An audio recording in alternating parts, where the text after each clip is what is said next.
नमस्कार, स्वागत आप सभी का वाइबिन बिहार झारखंड में। मैं हूं आपके साथ मोदिता त्रिपाठी। क्या आपने कभी सोचा है बिहार के अंचल कार्यालयों में जमीन के मुकदमों का फैसला कब और कैसे होता है?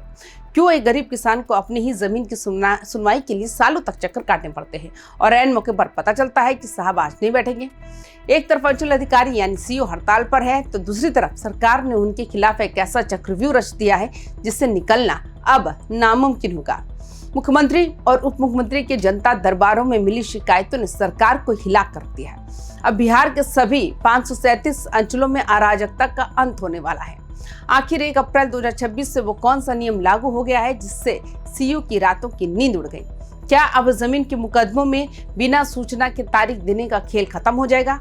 आज की इस रिपोर्ट में हम उस नई गाइडलाइन का खुलासा करेंगे जो सीधे सचिवालय से आई है।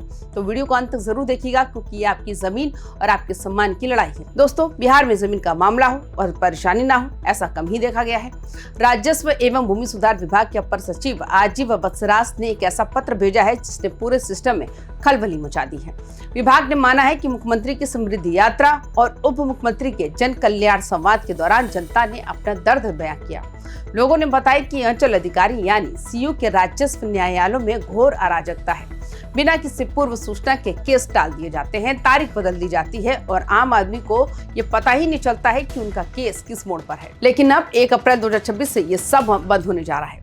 सरकार ने कमर कस ली है और अब सीयू को जवाबदेह बनना ही होगा। यह आदेश अचानक नहीं आया।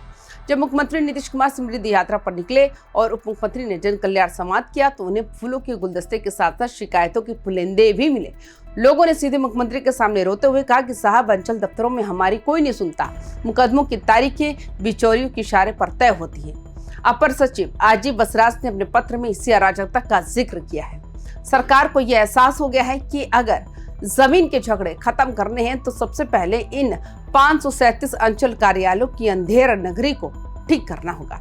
ये नया नियम दरअसल उन भ्रष्ट अधिकारियों के लिए एक डेथ वारंट की तरह है जो फाइलों को अलमारी में दबाकर महीनों तक बैठ जाते थे। अब जो नियम लागू हुआ है उसे ध्यान से समझिए। जैसे पटना हाई कोर्ट या सिविल कोर्ट में हर दिन की सुनवाई के लिए एक डेली कॉज लिस्ट छपती है, वैसे ही अब बिहार के हर अंचल में होगा। राजस्व न्यायालय भी दीवानी अदालत की श्रेणी में आते हैं, इसलिए अब सभी 537 अंचल अधिकारियों के लिए अपनी कार्य सूची का प्रकाशन अनिवार्य कर दिया गया है। अब हर सीओ को अपने कार्यालय के सूचना पट पर हिंदी में कार्य सूची लगानी होगी। सिर्फ इतना ही नहीं, ये लिस्ट विभाग की वेबसाइट पर भी अपलोड करनी होगी। इसमें केस नंबर, दोनों पक्षों के नाम, केस का प्रकार और सीरियल नंबर जैसी पूर्व जानकारी देनी होगी। यानी अब साहब अपनी मर्जी से इंडोर गेम नहीं खेल पाएंगे, सब कुछ जनता की आंखों के सामने होगा। बहुत कम लोग जानते हैं कि अंचल अधिकारी यानी सीओ अब राजस्व न्यायालय में बैठते हैं तो उनके पास एक दीवानी जज जैसी शक्तियां होती हैं। लेकिन अफसोस बात यह है कि इन शक्तियों का इस्तेमाल अक्सर नियम के हिसाब से नहीं बल्कि मनमर्जी से किया जाता था। अब सरकार ने याद दिलाया है कि पटना हाई कोर्ट के सिविल कोर्ट रूल्स इन राजस्व अदालतों पर भी लागू होते हैं। जैसे बड़ी अदालतों में वकील और मुवक्किल को पता होता है कि आज उनका केस कितने नंबर पर है, वैसे ही अब अंचल दफ्तरों में भी पारदर्शिता लानी होगी। डेली कॉज लिस्ट का प्रकाशन अब कोई ऑप्शन नहीं बल्कि कानूनी मजबूरी है। अब किसी भी केस को बिना ठोस कारण और बिना नोटिस के पोस्टपोन करना गैर कानूनी माना जाएगा। सरकार सिर्फ लिस्ट चिपकाने तक नहीं रुकी, अब तकनीक का सहारा लेकर इसे और भी क्लियर बनाया जाएगा। अब मुकदमों की सूचना संबंधित पक्षों को एसएमएस के जरिए भी दी जाएगी। सुनवाई से एक रात पहले यानी रात 8 बजे तक हर हाल में डेली कॉज लिस्ट प्रकाशित करनी होगी। अगर किसी कारणवश लिस्ट में बदलाव करना है तो इसके लिए सीधे जिला समाहर्ता से अनुमति लेनी होगी, यानी कि डीएम साहब से अनुमति लेनी होगी। इसका मतलब यह है कि अब सीओ अपनी मर्जी से किसी का केस पीछे या आगे नहीं कर पाएंगे। इस पूरी व्यवस्था को लागू करने की जिम्मेदारी जिलाधिकारी को सौंपी गई है, जबकि अपर समाहर्ता और भूमि सुधार उप समाहर्ता इसकी लगातार निगरानी करेंगे। बिहार के अंचल कार्यालयों में एक समांतर सरकार चलती है, दलालों की सरकार। ये बिचौलिए ही तय करते थे कि किसकी फाइल ऊपर रहेगी या किसकी नीचे।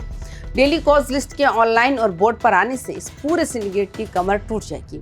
सोचिए, जब आपके मोबाइल पर खुद विभाग की तरफ से एसएमएस आएगा कि कल आपकी सुनवाई है, तो क्या आपको किसी दलाल के पीछे भागने की जरूरत पड़ेगी? जब रात 8 बजे ही पूरी लिस्ट पब्लिक हो जाएगी तो क्या कोई अधिकारी पीछे के दरवाजे से किसी की सेटिंग कर पाएगा? सरकार का ये कदम दरअसल भ्रष्टाचार के उस गेट को बंद करने की कोशिश है जहां से आम आदमी का शोषण शुरू होता था। अब सब कुछ दूध का दूध और पानी का पानी होगा।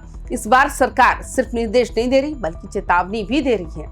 राजस्व विभाग ने साफ कर दिया है कि जो भी अंचल अधिकारी इस नई व्यवस्था में ढिलाई बरतेंगे या लापरवाही करेंगे उनके खिलाफ सीधे अनुशासनिक कार्रवाई की जाएगी। अक्सर देखा गया है कि अंचल कार्यालयों में बिचौलियों का बोलबाला रहता है जो तारीखों के नाम पर वसूली करते थे।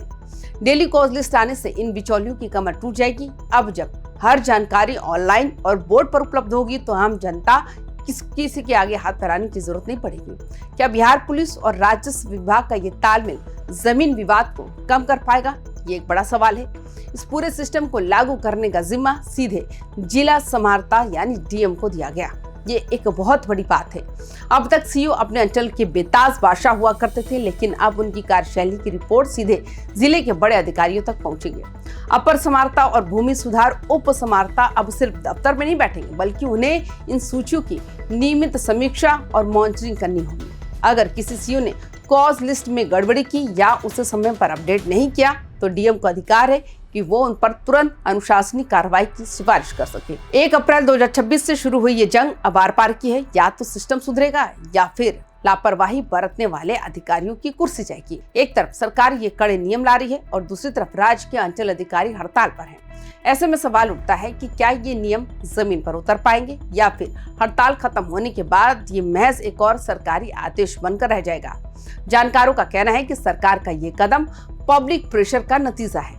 मुख्यमंत्री नीतीश कुमार चाहते हैं कि उनके कार्यकाल में जमीन विवादों का जो नासूर बिहार को लगा है उसे किसी भी तरह कम किया जाए। 1 अप्रैल से लागू हुई ये व्यवस्था बिहार के प्रशासनिक इतिहास में एक बड़ा माइलस्टोन साबित हो सकती है, बशर्ते इसका पालन सख्ती से किया जाए। तो दोस्तों, बिहार सरकार के इस फैसले को आप कैसे देखते हैं? क्या आपको लगता है कि डेली कॉज लिस्ट लगने से अंचलों में भ्रष्टाचार कम होगा?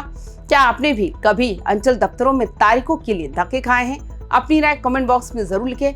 बिहार के राजस्व विभाग और जमीन सुधार से जुड़ी हर छोटी बड़ी खबर और इनसाइड स्टोरी के लिए देखते रहिए YBN बिहार झारखंड। वीडियो पसंद आए तो लाइक करें और अपनों के साथ इस वीडियो को शेयर करें ताकि हर कोई अपने हक के लिए जागरूक हो सके। मिलते हैं अगली वीडियो में, तब तक के लिए नमस्कार।